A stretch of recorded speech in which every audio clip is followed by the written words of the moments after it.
When you picture Doctors Without Borders, What do you see? do you picture someone who looks like me?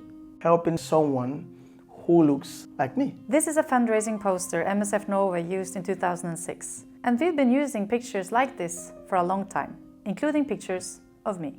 The problem is, we haven't always given you the whole picture. The full picture. Here, we even cropped out the parents of the boy. Whose name is Ali Hamad. He's a real person, so that he looks even more alone and helpless. For years, we've used pictures like this To raise awareness, to raise money. to recruit staff.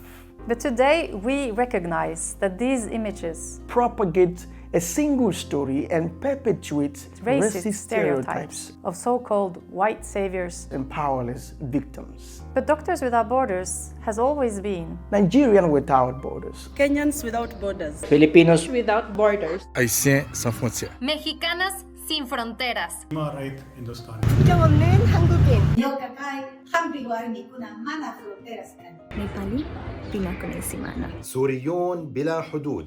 We just haven't focused on them as much as we should have. So, you might not know That of all our colleagues around the world, the largest number are from South Sudan.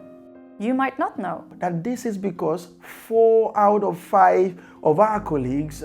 are hired locally in the countries where we work. You might not know That today, more than half of our international mobile staff, of which I am one, come from Africa, the Middle East, Asia. and Latin America. You might not know that Doctors Without Borders has so much diversity, Because we haven't always shown that to you. and that is because Our humanitarian history is unavoidably rooted in the history of colonialism, and neocolonialism and its stubborn stereotypes of the white European expert.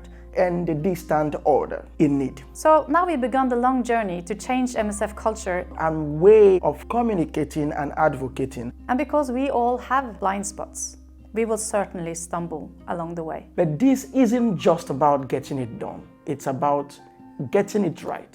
Some changes should be easier than others. Like showing a more representative picture of who we really are, and where we are coming from, When we tell our story. our whole story.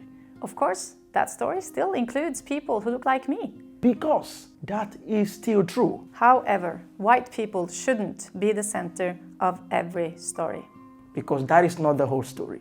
And that's why we want to pass the mic, To our colleagues around the world, much more often. so that more people from our diverse workforce And the patients themselves can tell their own story with their own voice, from their own perspectives, and co-own the story. This is important. So now it's also up to you. Will you listen to them? We hope you do. Some say that fewer people will listen when the story isn't told by someone who looks like me. They say that this kind of poster won't raise as much money, and that means we will save fewer lives. Will you join us in improving them wrong? We want to believe you will. Because this is not about us and them. It is not about heroes and victims This is about global solidarity, and humanitarian justice. because we are all just human beings with the same worth and dignity and the same right to live in safety and health.